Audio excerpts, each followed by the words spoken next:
Shabbat Shalom. Chachou, tu es béni. Shabbat Shalom. Shabbat Shalom. Très content de vous retrouver ce soir. Shalom, Shabbat Shalom, maman Virginie Ansounou. Que la grâce de Dieu soit sur toi. Très content de vous retrouver ce soir. On va partager une parole ensemble. Que Dieu vous bénisse. Shabbat Shalom. Alors, j'ai une personne qui m'a écrit en inbox sur internet pour me demander pourquoi Shabbat Shalom et qu'est-ce que ça voulait dire. Et j'ai aussi un collègue de travail qui m'a demandé qu'est-ce que veut dire Shalom. En fait, c'est une salutation. Shalom, c'est la paix. Et Shabbat, c'est le repos. Donc, en fait, je vous souhaite un bon repos. Un repos de paix, un repos de bonheur avec votre famille. C'est un repos, en fait, c'est un partage généralement qu'on fait avec la famille. On reste en famille et on partage ensemble le repas ou alors on partage la parole de Dieu. C'est un partage qu'on fait en famille. Que Dieu vous bénisse. Shabbat Shalom, la famille Mbeke, que Dieu vous bénisse. Je n'ai pas fait beaucoup de publicité, je ne sais pas si on va être nombreux ce soir, mais en tout cas, si vous avez la possibilité de partager, faites-le. Donc, vous allez me laisser un instant que je puisse aussi partager.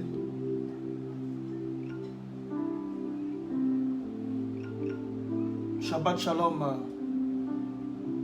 la famille Mbeke, je suis de tout cœur avec vous. Je prie pour vous, que Dieu vous bénisse.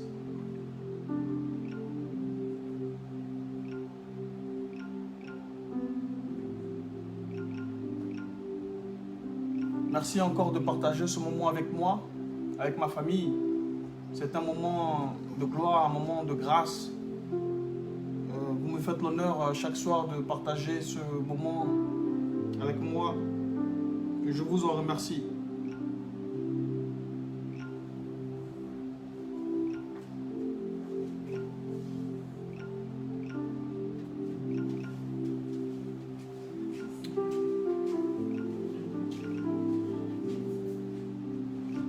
Ce soir, est-ce que vous m'entendez bien?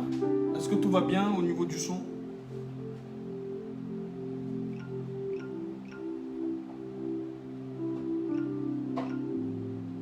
Shalom, shalom, chers frères et sœurs, shalom.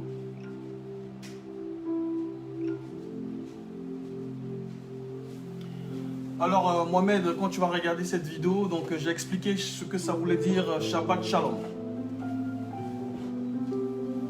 Que Dieu vous bénisse.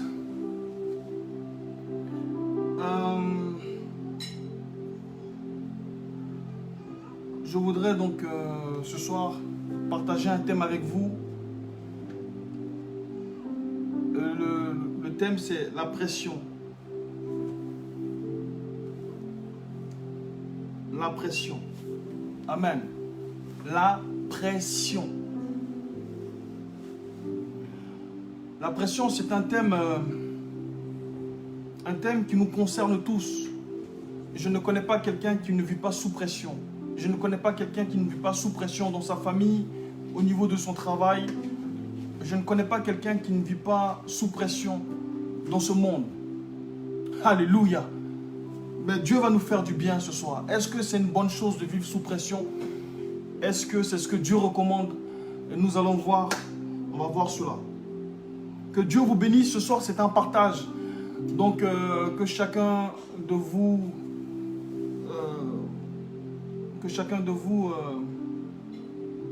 puissiez bien écouter ce message, parce que je pense que ça va nous faire du bien, ça va te faire du bien. Amen. Amen. Que Dieu vous bénisse. Je vais prier. Et là où tu es, vas simplement baisser la tête avec moi par signe de respect. Parce que je n'aimerais pas en fait qu'on fasse ce partage dans la chair. Mais je voudrais que le Saint-Esprit de Dieu nous assiste. Et que là où tu es, la distance n'a pas d'importance. Le lieu où tu te trouves n'a pas d'importance. Parce que Dieu est omniscient, omnipotent, omniprésent. Il est partout. Et c'est pour ça qu'on l'appelle l'Éternel. Il est partout. C'est pour ça qu'il est Dieu. Alléluia. C'est pour ça qu'on l'appelle Dieu. Amen. Donc, baisse la tête simplement et je vais prier. Seigneur, je prie que ce soir, tu sois avec nous. Je prie que ce soir, tu nous inspires par ta parole. Tu nous inspires, Seigneur. Que ton esprit plane sur nos vies, que ton esprit plane sur nous ce soir. Et tu connais chaque difficulté, tu connais chaque problème. Tu connais, Seigneur, nos vies. Nous avons besoin de toi ce soir. Nous voulons traiter ce thème, Seigneur. Aide-nous à le traiter. Que ton esprit, Seigneur, déborde en nous. Fais-nous du bien par ton esprit, Seigneur. Oui, fais-nous du bien par ton esprit, parce que sans toi, nous ne sommes rien.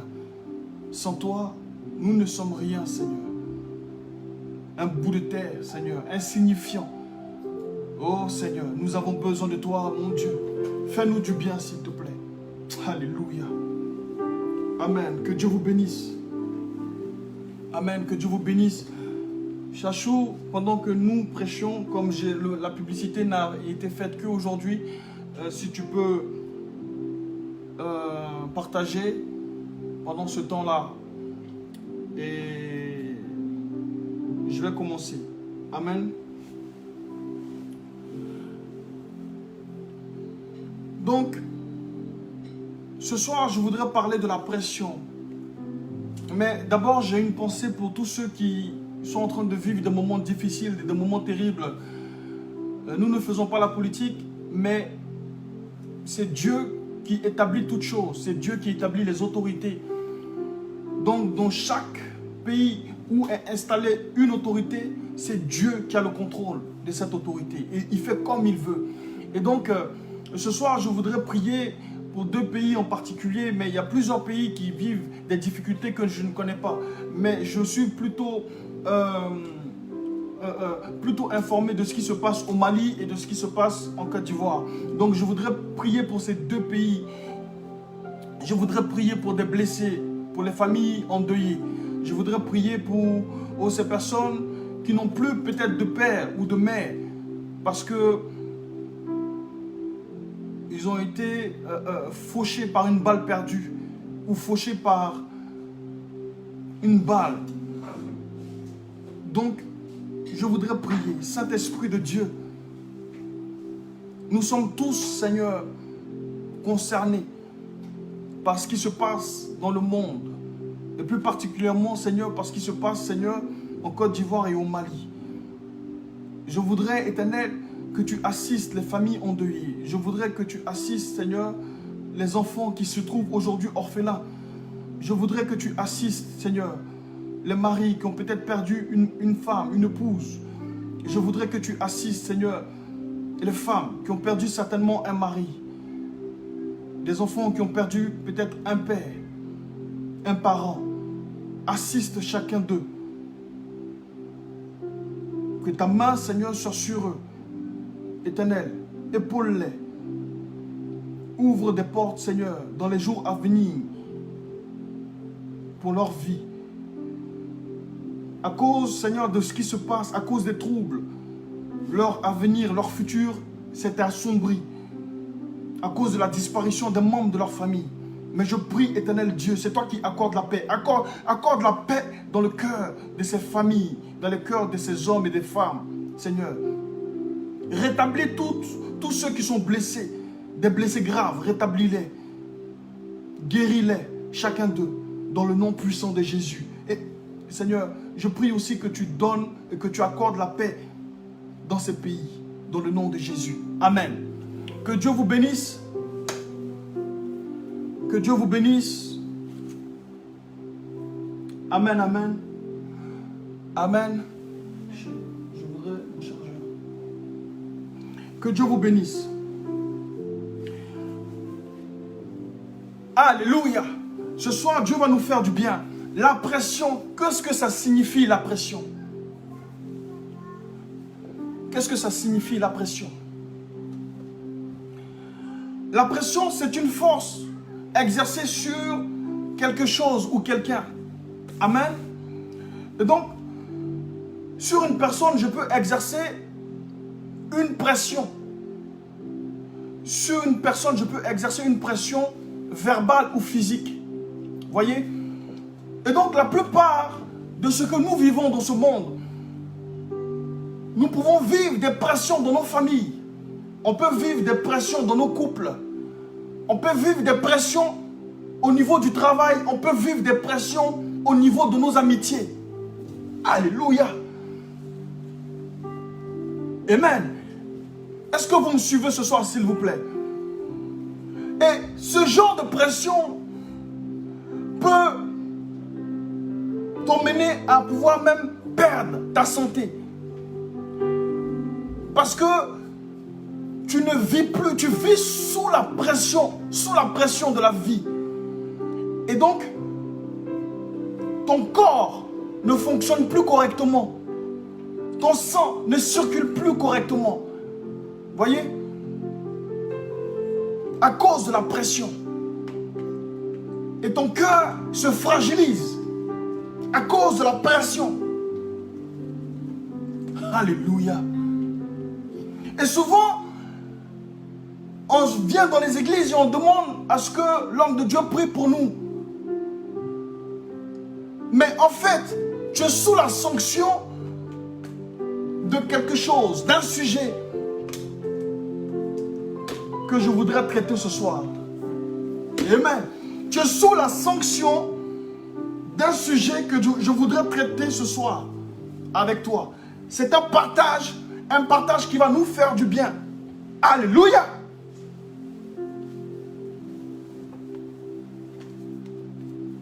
Merci. Que Dieu vous bénisse. On va prendre, ou plutôt, j'ai mon épouse qui va nous aider. Il y aura une trame qui va passer pour quelques textes, pour que vous puissiez bien suivre là où je veux partir. Donc suivez-moi bien ce soir. Alléluia. Maman, la montre.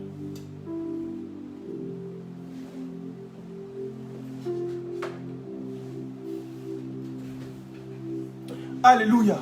Excusez-moi. Donc, 1 Jean 5, verset 19 dit quoi? 1 Jean 5, verset Dieu.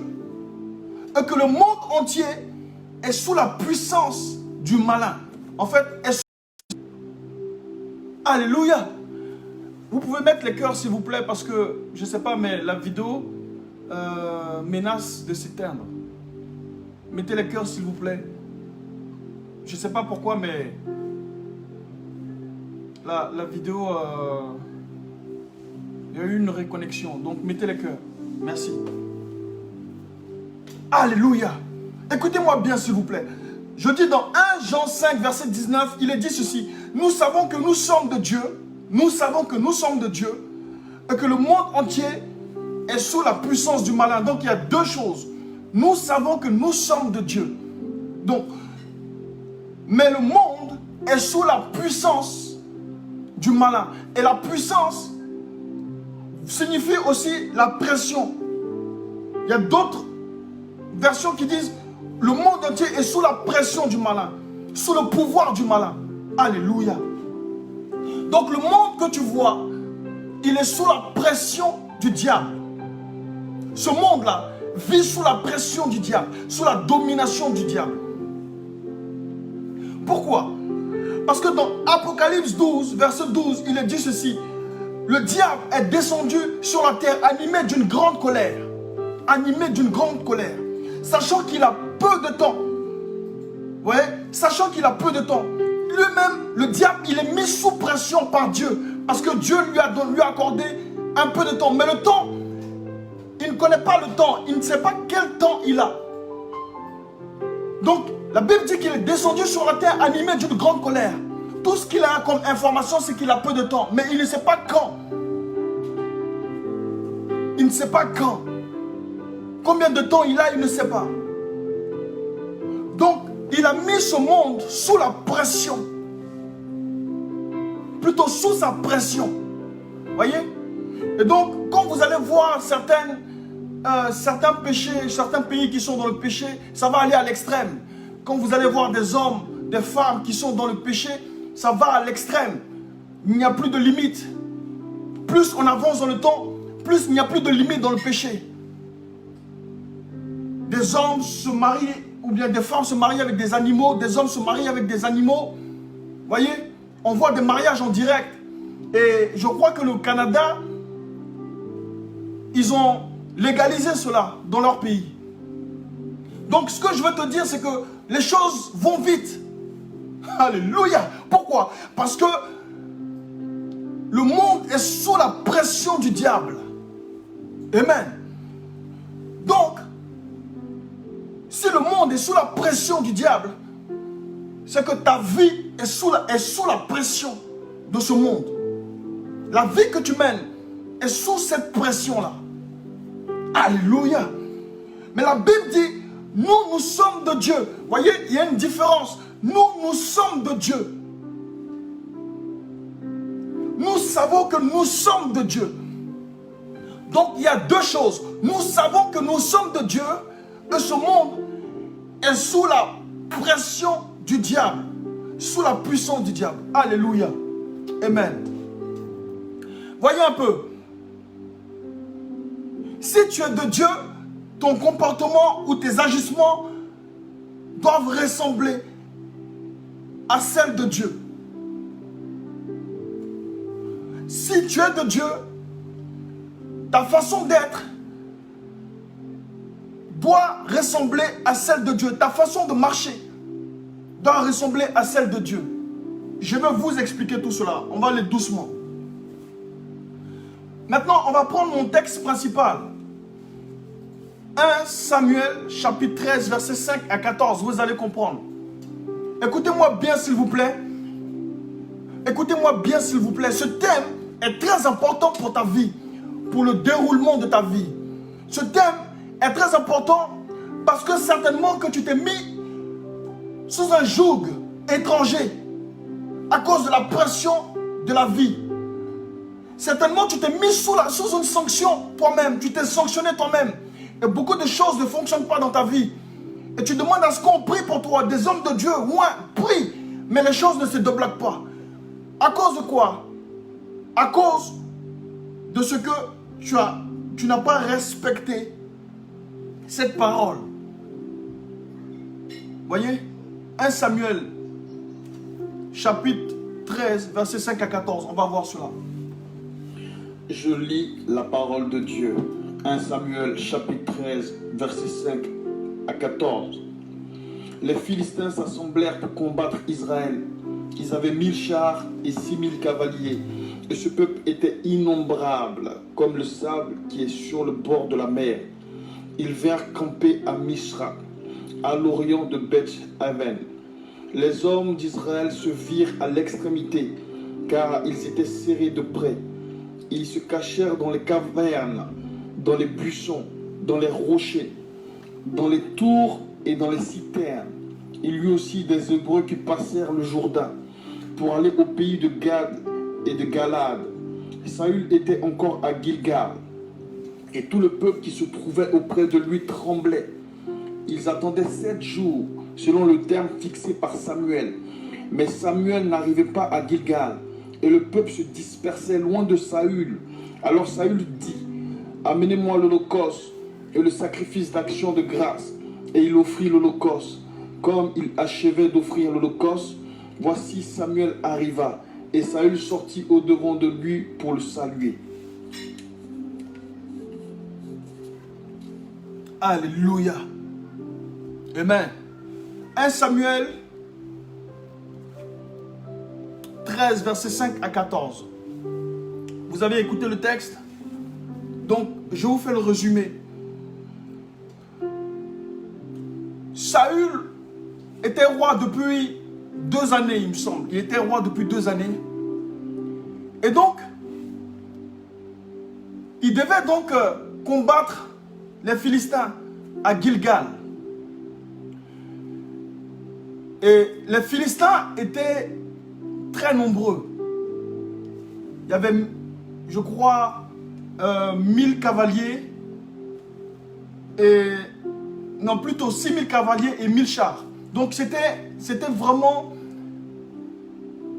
des combattants aguerris. Ils étaient plus aguerris que les Juifs, les combattants de Saül.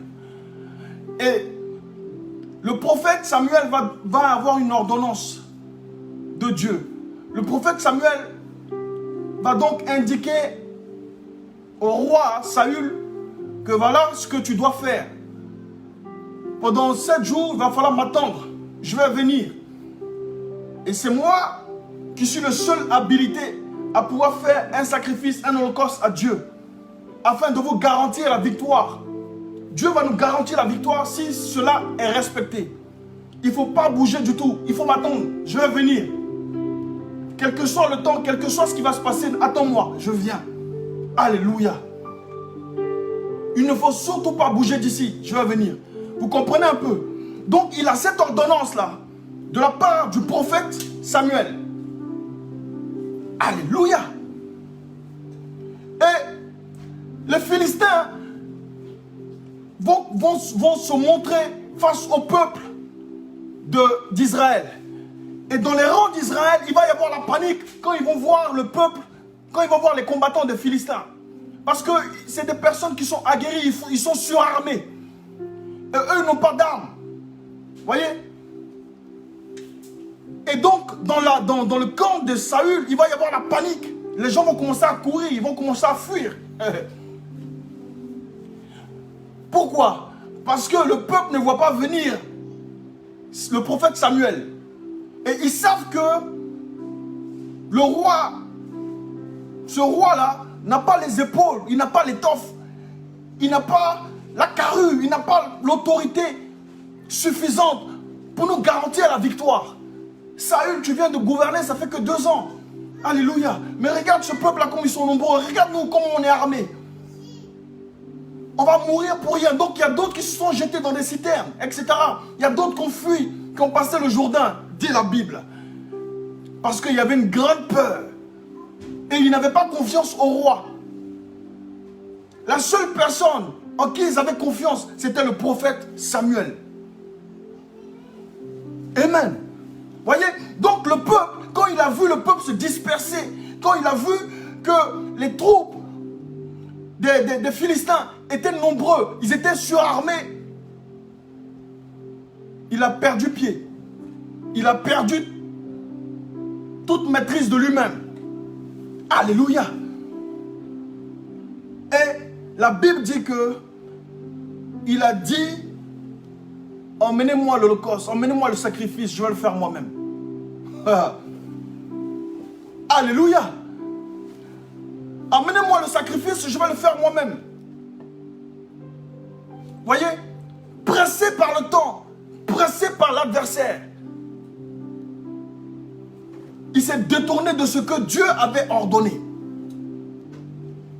Ce que je veux t'expliquer ce soir, c'est que dans nos vies, dans ta vie, tu as eu à être pressé par le temps. Tu as eu à être pressé par l'adversaire. Tu as eu même à être pressé par les épreuves. Et tu t'es détourné de ce que Dieu t'a dit de faire.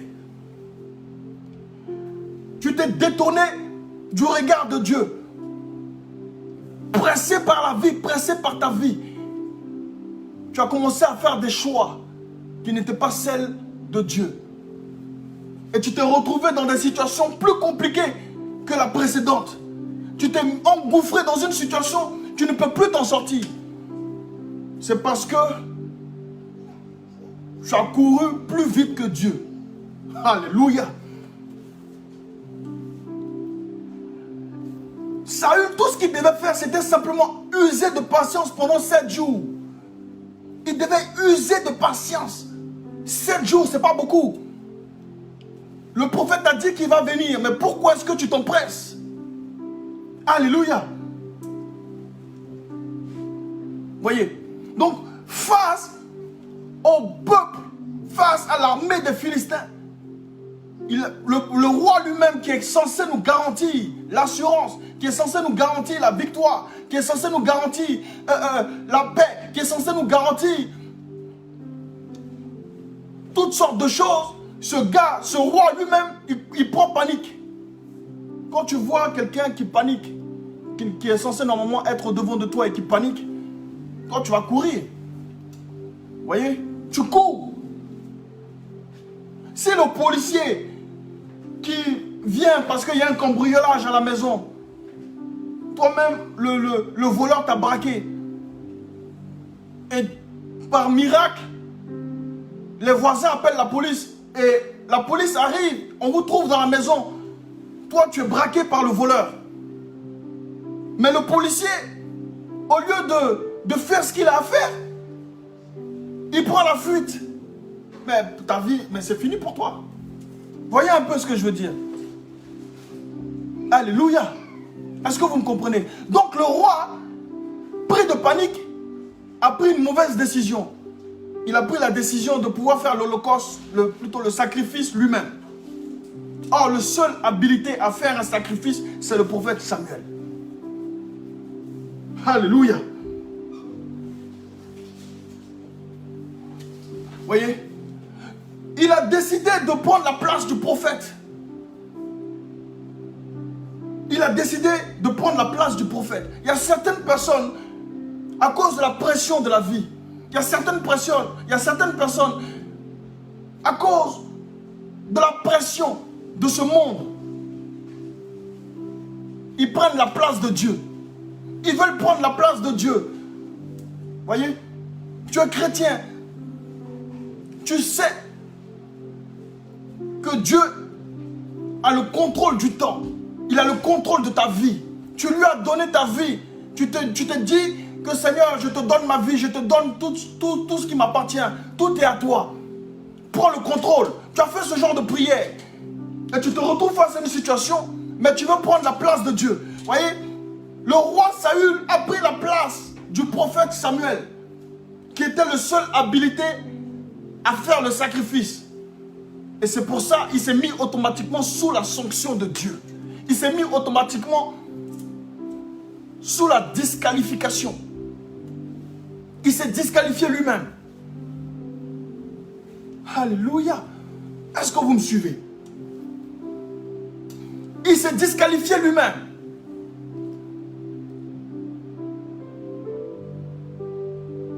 Voyez? Donc, il y a des choses que tu fais dans la vie, il y a des choses, à cause de la pression, tu te disqualifies devant Dieu.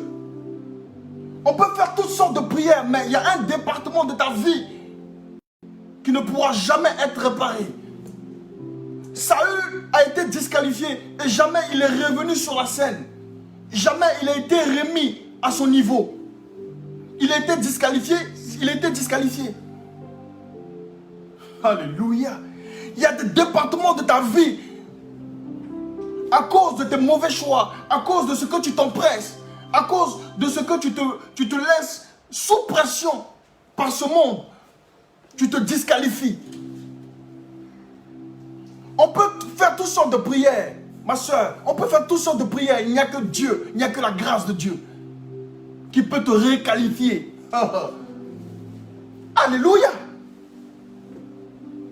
Voyez? Il n'y a que Dieu qui peut te réqualifier. Il n'y a que sa grâce qui peut te réqualifier. Sinon, c'est quelque chose de très difficile, très dur. Alléluia. Est-ce que vous me suivez? Ce soir, je parle de la pression. Ce soir, je parle de la pression. Vous voyez? Écoutez, le roi Saül, ne voyant pas venir le prophète, il a fait des choses qui l'ont disqualifié de sa royauté. Vous voyez? Ne voyant pas venir ta délivrance, tu vas faire certaines choses qui vont te disqualifier. Par exemple, pour les femmes stériles, Dieu t'a dit qu'il va te guérir, il t'a dit qu'il va te restaurer, il t'a dit qu'il va t'honorer. Mais tu t'empresses parce que ton âge avancé, tu t'empresses et tu vas faire des médicaments. Tu te disqualifies toi-même. Certainement que tu vas avoir l'enfant, mais toi tu es disqualifié. Ça veut dire que ta vie ne va ressembler à rien. On ne se moque pas de Dieu. Et Saül s'est moqué de Dieu. Alléluia. La pression. Nous avons toutes sortes de pressions dans ce monde. Mais quand tu es de Dieu, les gens peuvent courir parce qu'ils ont entendu une bombe. Toi, tu marches. La facture arrive. Tu n'as rien dans les poches. Tu n'as rien en banque. Tout le monde peut paniquer à la maison. Tout le monde peut paniquer. Ta banquière peut t'appeler pour te pressionner. Mais tu restes calme. Tu es serein. Imperturbable. Pourquoi? Parce que tu es de Dieu. 1 Jean dit, nous sommes de Dieu. Et ce monde-ci est sous la pression du diable, du malin. Toutes ces personnes que tu vois, tout ce que tu vois n'est que illusion. Et je l'ai déjà répété, je l'ai déjà dit. Tout ce que tu vois n'est que illusion. Et tout ce que tu fais, ça va aller à l'encontre de leur intérêt. Et donc tu seras toujours pressionné. Mais toi tu dois vivre hors de cette pression. Parce que tu es de Dieu. Ce n'est pas moi qui le dis, c'est 1 Jean 5. Verset combien de moments tu peux remettre le verset? 1 Jean 5, verset 19. Nous savons que nous sommes de Dieu. Donc nous vivons différemment des autres. Eux, ils sont sous la pression du malin. Ils sont sous la pression du diable. Parce que la Bible dit dans Apocalypse 12, verset 12, qu'il est descendu sur la terre animé d'une grande colère. Sachant qu'il a très peu de temps. Alléluia. Est-ce que tu t'es mis sous le joug du diable? Est-ce que tu t'es mis sous le joug de ce monde? Ou bien tu es sous la faveur de Dieu? Alléluia. Shalom pour tous ceux qui viennent de nous rejoindre. J'ai vu des hommes de Dieu. Que Dieu vous bénisse. Télésphore, que Dieu vous bénisse. J'ai vu des hommes de Dieu. Que Dieu vous bénisse. Archange Michael, que Dieu vous bénisse. Alléluia. Écoutez s'il vous plaît. Je voudrais que ce soir, vous puissiez me comprendre s'il vous plaît. C'est-à-dire que au travail, les gens sont sous pression parce qu'ils ont des objectifs à atteindre. Et quand ils ne vont pas atteindre ces objectifs, ils sont mis sous pression par leur supérieur hiérarchie. Alléluia. Mais toi, tu dois canaliser tout ça. Tu dois être au-dessus de tout ça, spirituellement. Regardez un peu. Je vais prendre cet exemple de Élisée et Géasi. Élisée s'est retrouvé encerclé par une grande armée. Mais il était serein, calme. Serein. Pourquoi? Parce que spirituellement, il avait déjà la victoire. Il connaissait le droit spirituel. Il savait qui il était. Nous sommes de Dieu, dit la Bible. Dieu ne va jamais nous laisser tomber, quelle que soit l'épreuve qui se trouve au-devant de nous. Jamais. Alléluia. Vous me comprenez un peu ce soir, s'il vous plaît? Géasi avait un autre comportement. Mais Élisée avait un autre comportement. Géasi tremblait sur lui. Comme le peuple d'Israël, il tremblait sur eux. Ils ont fui. Mais le propre roi, à cause du roi qui n'avait pas d'assurance, il n'était pas affermi dans sa foi. Parce que là où ta patience s'arrête, c'est là que ta foi commence à agir. Alléluia. Je ne sais pas si vous m'avez entendu. Est-ce que vous m'avez entendu? Vous ne m'avez pas entendu. Écoutez, le prophète Samuel a dit qu'il arrivait dans 7 jours. Il lui a donné rendez-vous au roi Saül. Attends-moi 7 jours, je vais venir. Alléluia. Et ce qui se passait au-devant des yeux du roi Saül, on commençait à lui mettre une certaine forme de pression parce que son peuple commençait à se disperser à cause de la grande armée qui était en face d'eux. Vous comprenez un peu? Et le roi qui devait... Alléluia, mettez les cœurs s'il vous plaît.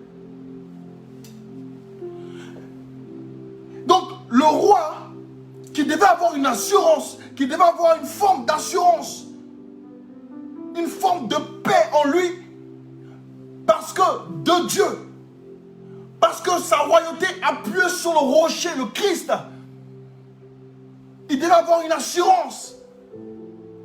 Il a eu un comportement qui n'a pas rassuré le peuple. Et je veux te dire que ton comportement peut disperser tes bénédictions. Oh non. Je ne sais pas si je peux expliquer.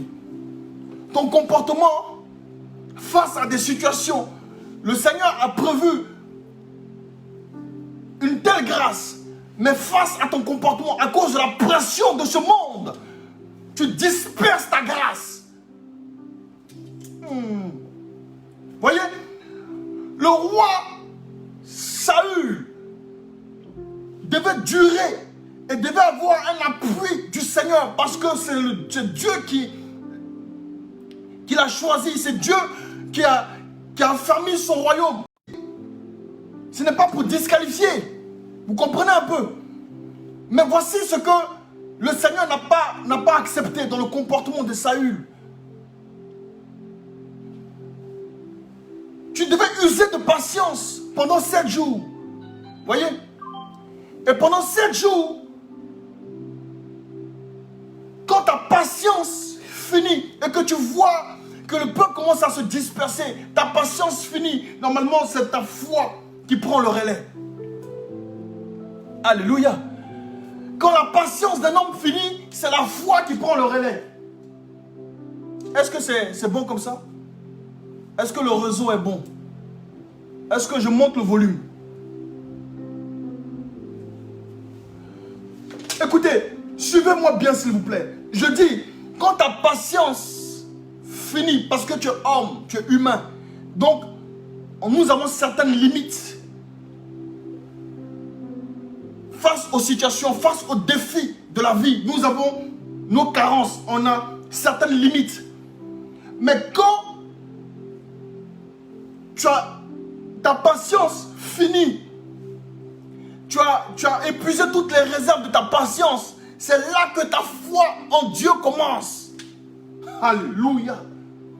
Voici le secret des grands hommes de Dieu, les Moïse, toutes ces personnes-là. Élie, Élisée, les Pierre, toutes ces personnes. Quand ta patience prend fin, c'est la foi qui prend le relais. Alléluia.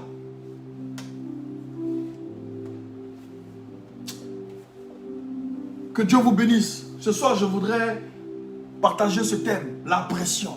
Parce que ça fatigue beaucoup de personnes. Et on s'est mis sous le joug de ce monde, qui est un monde qui est sous la pression du diable. Et nos choix sont définis par la pression de la vie, par la pression de ce monde. Et donc, quand tes choix sont définis par cette pression, tu payes plus tard le prix de ces choix, qui est fait sous la pression de ce monde. Est-ce qu'on m'a compris, maman? Donc, tu peux ouvrir les portes des églises, mais en fait, c'est parce qu'au préalable, tu t'es disqualifié toi-même. tu t'es disqualifié toi-même. Donc là, il ne s'agit plus de prière, il s'agit d'une réqualification de Dieu. Oh my God. C'est pour ça que quand je prie pour certaines personnes, je demande, au lieu de mentir ou faire je ne sais pas quoi, quand certaines personnes, quand tu discernes dans la vie de certaines personnes, tu poses la question, tu vas plutôt en entretien. Je vais plutôt en entretien avec cette personne. Qu'est-ce qui s'est passé? Qu'est-ce qu'il y a? Et la personne te dit, elle commence à développer. Au lieu de faire des prières multiples, parce que la Bible dit que ça ne sert à rien, c'est Dieu seul qui peut te réqualifier. Parce qu'en fait, ce que tu as fait, tu t'es mis sous la pression de ce monde. Et ton choix a été fait sous la pression de ce monde. Et ce monde est conduit par le diable. Donc, tu t'es empressé alors qu'il fallait attendre. C'est parce que tu ne voyais pas ta délivrance venir que tu as agi de cette manière. Il fallait attendre Dieu parce que Dieu n'est pas en retard. Alléluia. J'avais déjà prêché un thème comme ça où je disais que, je ne sais plus comment, Jairus, qui avait sa fille qui était morte. Et le Seigneur, quand il a appelé le Seigneur pour venir prier pour sa fille, pour qu'elle ressuscite, le Seigneur n'a pas couru, il ne s'est pas empressé, il a marché. Et sur place, sur son chemin, il a croisé la femme avec une perte de sang depuis 12 ans. La Bible dit qu'il a pris le temps de prier plutôt de parler avec cette personne. Il n'a pas prié pour elle, mais il a parlé avec cette femme. Et donc il a pris du temps avant d'arriver dans la maison de Jairus. Alléluia. Voyez? Et quand il est arrivé, alors que avant que Jairus ne vienne, quand Jairus a quitté sa maison, la fille était vivante. Et quand ils sont arrivés à la maison, elle était morte, décédée. Alléluia. Voyez? Donc, il y a une différence entre je laisse ma fille qui est vivante et quand on revient, elle est morte. Donc, il y a un temps là qui s'est passé. Mais c'est Dieu qui contrôle le temps. Il contrôle le temps. Alléluia. Mais la Bible dit que Jésus a ressuscité la fille. Il ne faut pas regarder à la vie des autres ou bien à la pression de ce monde. Non. Sois dans le tempo, dans le rythme de Dieu. Est-ce que tu peux marquer ça? Je veux être dans le rythme de Dieu. Nous sommes trop pressés parce que nous sommes pressionnés par ce monde. Tu vois, tu es pressé parce que tu es pressionné par le monde. Et le monde est sous la pression du diable. Alléluia. Marque ça s'il te plaît. Je vais être dans le rythme de Dieu. Est-ce que vous m'avez bien entendu ce soir? Est-ce que le son est bon, s'il vous plaît? Est-ce que le réseau est bon? Alléluia. La pression. Il y a des gens qui peuvent vivre des pressions sans cesse, sans arrêt. Ils n'ont pas de jardin, ils n'ont pas de jardin où se recueillir, où se reposer. Au travail, c'est la pression. À la maison, c'est la pression. Mais comment tu fais? Alléluia. Alléluia. Au travail, c'est la pression. À la maison, c'est la pression. Dans tes amitiés, c'est la pression. Voyez?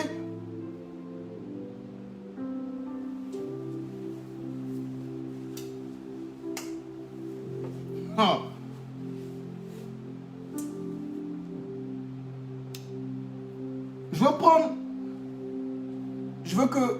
Maman, est-ce qu'on peut mettre cette trame? Exode 32, verset 1 à 6. On va lire plutôt. Exode 32, verset 1 à 6. Le temps est passé. Voyez, ce que je veux expliquer, c'est que avec Dieu, en fait, les choses sortent sans arrêt. c'est pas parce que tu es loin, hein? Non, non. C'est parce que celui qui est en toi a besoin de s'exprimer. Et l'inspiration, c'est Dieu qui la donne. Alléluia. Et quand tu ne fais pas les choses par pression, quand tu ne fais pas les choses par toi-même, par ta chair, parce que Saül a fait la chose, a fait ce sacrifice par ta chair, par la pression de ce qu'il voyait, il s'est disqualifié. Alléluia. Donc celui qui est derrière nous, nous voulons nous appuyer sur une personne, la personne de Jésus de Nazareth. Et si tu t'appuies sur la personne de Jésus de Nazareth, tu ne vas jamais échouer.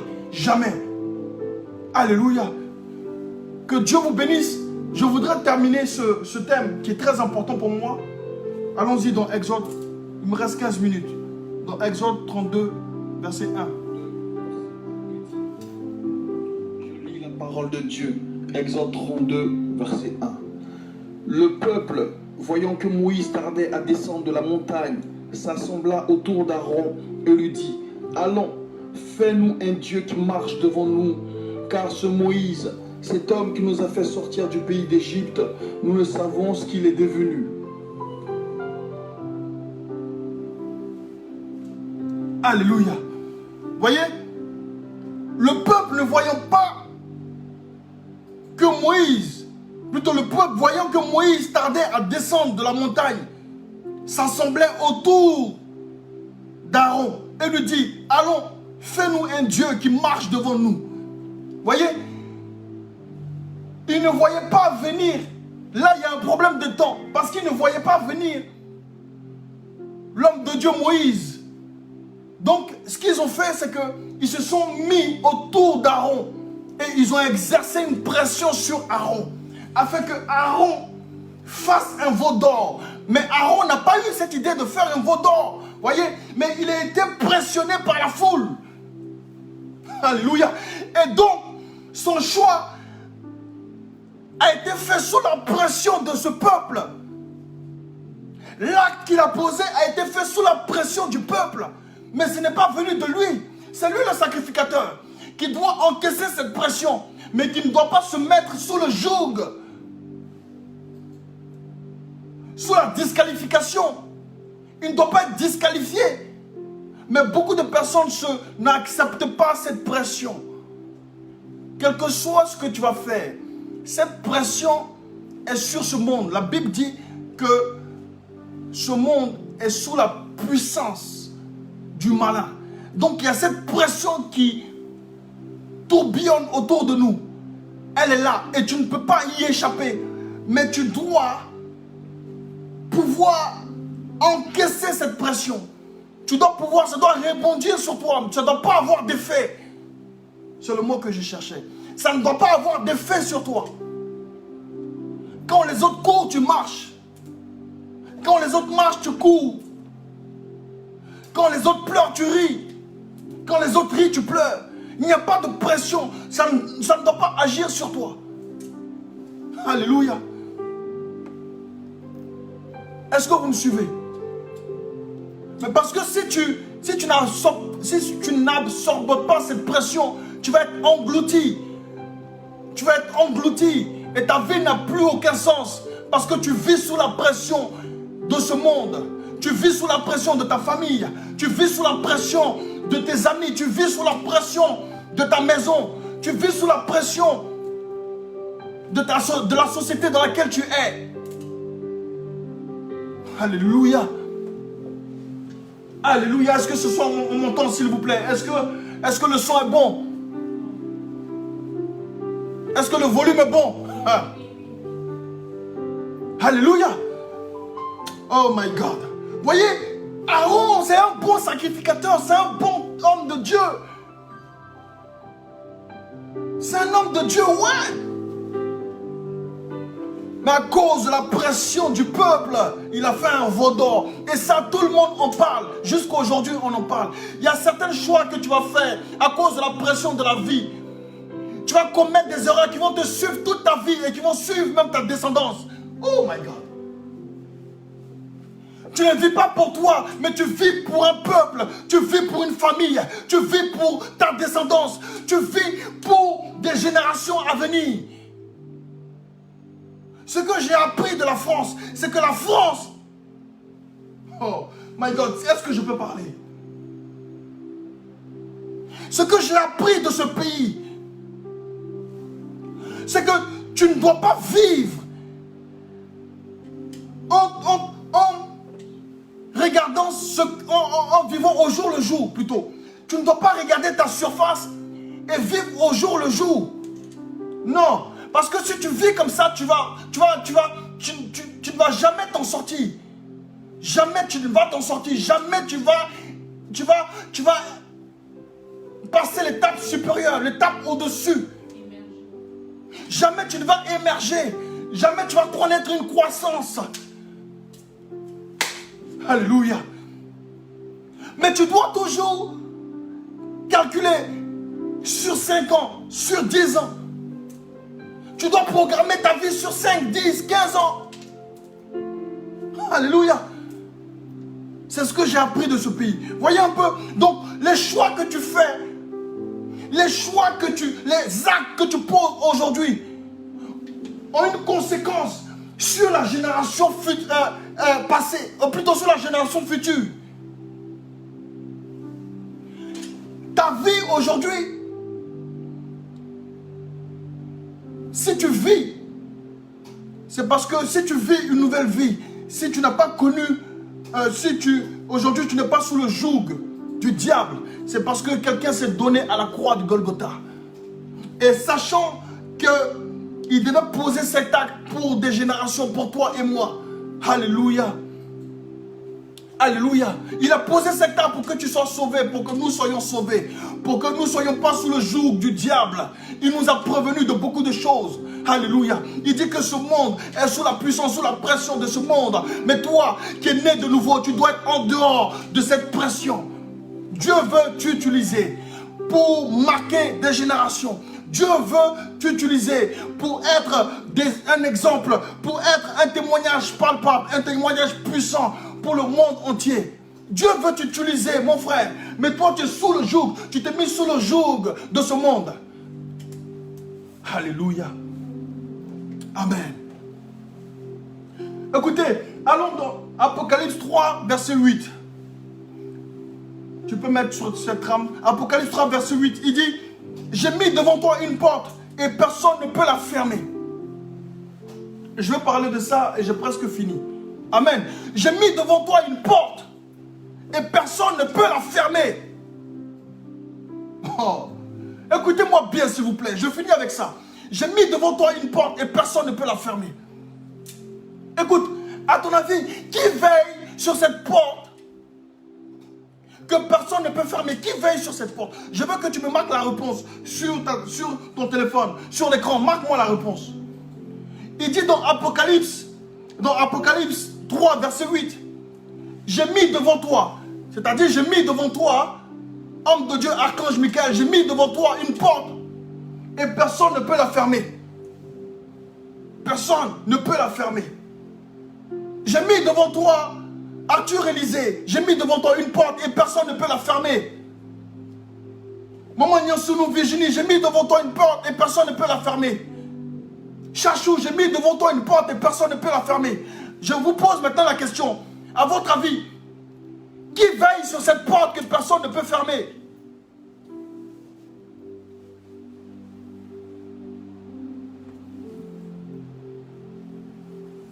Alléluia. Qui veille sur cette porte que personne ne peut fermer? Marque-le-moi sur ton écran, s'il te plaît. J'attends 5 secondes encore. Marque-moi sur ton écran vite, s'il te plaît. J'ai presque fini. Donne-moi cette réponse, on a fini. Qui veille sur cette porte que personne ne peut fermer?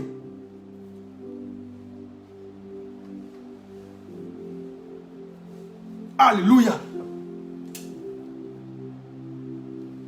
Je ne vois pas, s'il vous plaît, écrivez rapidement. Qui veille sur cette porte que personne ne peut fermer?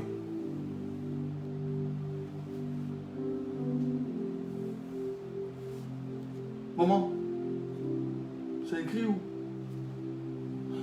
Rapidement, s'il vous plaît. Amen. Qui veille sur cette porte que personne ne peut fermer? Oui, c'est Dieu qui veille sur cette porte que personne ne peut fermer. C'est Dieu qui veille sur cette porte que personne ne peut fermer. Maintenant, écoute-moi, s'il te plaît.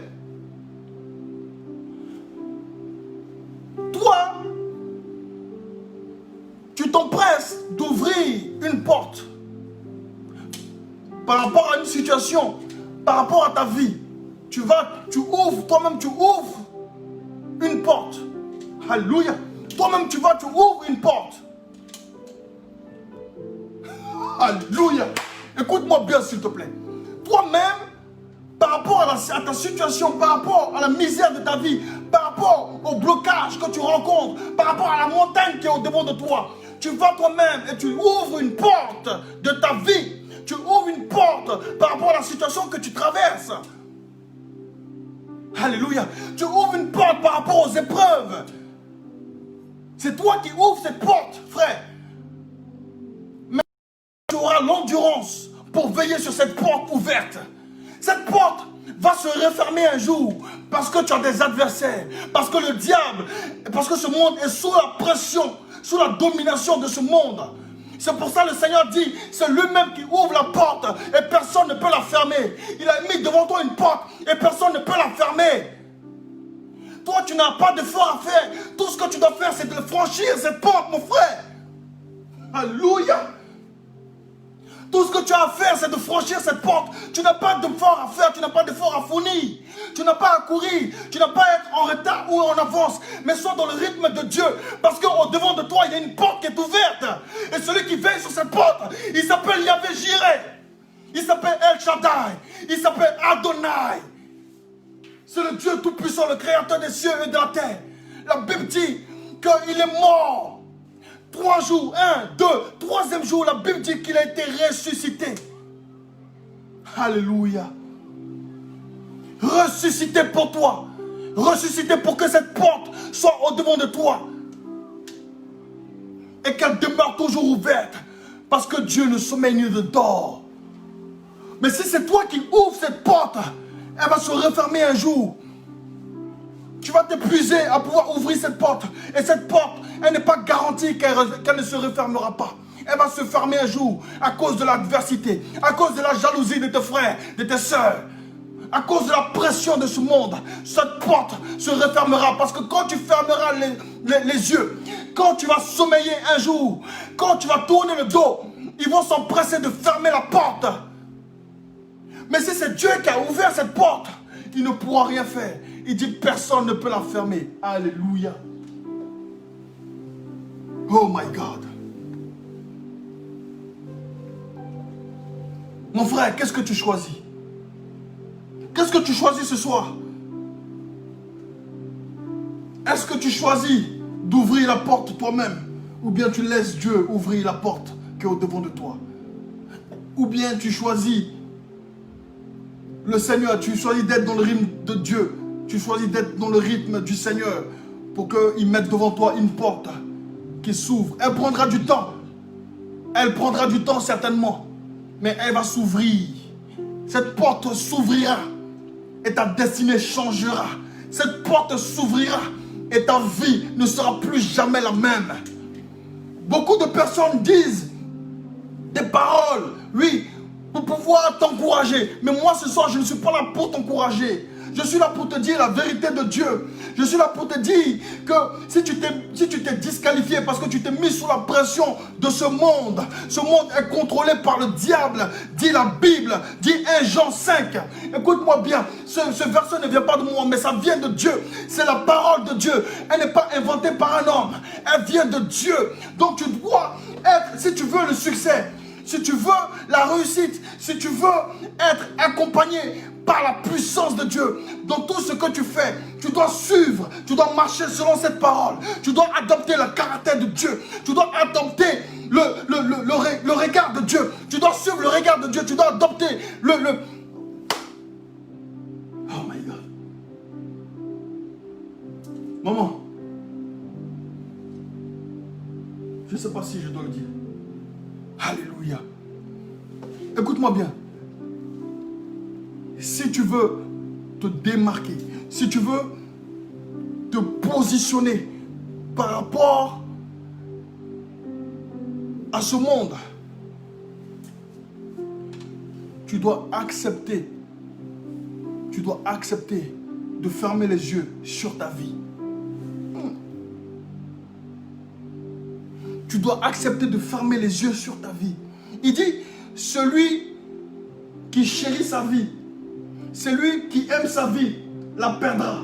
Maman, tu peux nous mettre ça en trame? Celui qui aime sa vie, la perdra. C'est ça le caractère de Dieu. C'est ce que je veux que tu aies. Alléluia. Celui qui aime sa vie, la perdra. Celui qui aime sa vie, la perdra.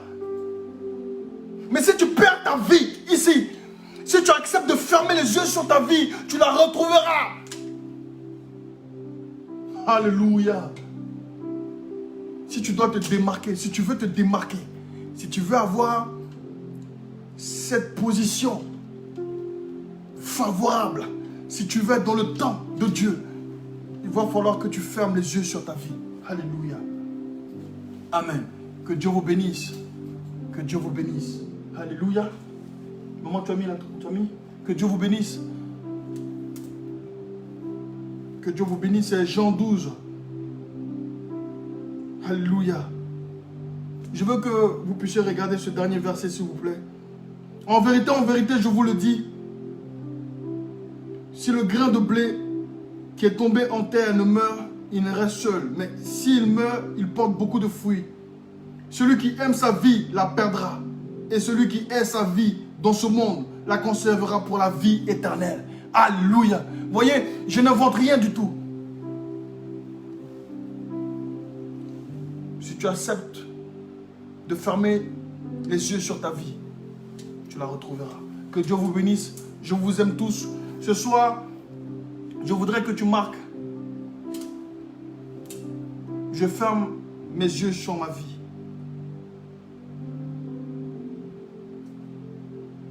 Amen. Je ferme mes yeux sur ma vie. Ferme tes yeux sur ta vie. Dieu va te faire du bien. Alléluia. Ce soir, le thème, c'était la pression. Si tu fermes les yeux sur ta vie, tu ne verras plus la pression de ce monde. Tu ne verras plus la pression qui tourne autour de toi. Tu ne verras plus la pression de ta famille. Tu ne verras plus la pression de ta maison. Tu ne verras plus la pression de ton travail. Tu ne verras plus la pression. Alléluia. Que Dieu vous bénisse. Je vous aime tous. Merci pour ceux qui ont suivi ce message. Alléluia. Je vais prier pour la fin. Que Dieu vous bénisse. Il est 22h05. Je vais prier rapidement pour vous, pour ce thème. Seigneur, merci. Je te bénis pour tous ceux qui ont suivi ce message. Alléluia. Qui nous a fait du bien ce soir. Je prie, éternel Dieu, que ta main passe sur les yeux de tes enfants, afin que leurs yeux se ferment, afin que leurs oreilles se ferment sur ce monde, que leurs yeux se ferment sur ce monde, éternel, et que tu puisses les guider, que tu puisses guider leurs pas, que leurs yeux se ferment sur leur propre vie, afin de ne plus être sous la pression de ce monde, de ne plus être sous la domination de ce monde.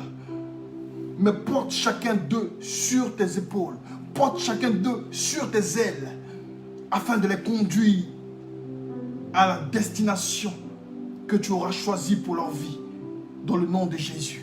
Que Dieu vous bénisse. Je vous aime tous. On se retrouve ici vendredi prochain. On se donne rendez-vous vendredi prochain. Merci pour tous ceux qui m'ont suivi. Merci de partager cette vidéo et que partagez-la avec vos amis et vos frères. Que Dieu vous bénisse. Je vous aime.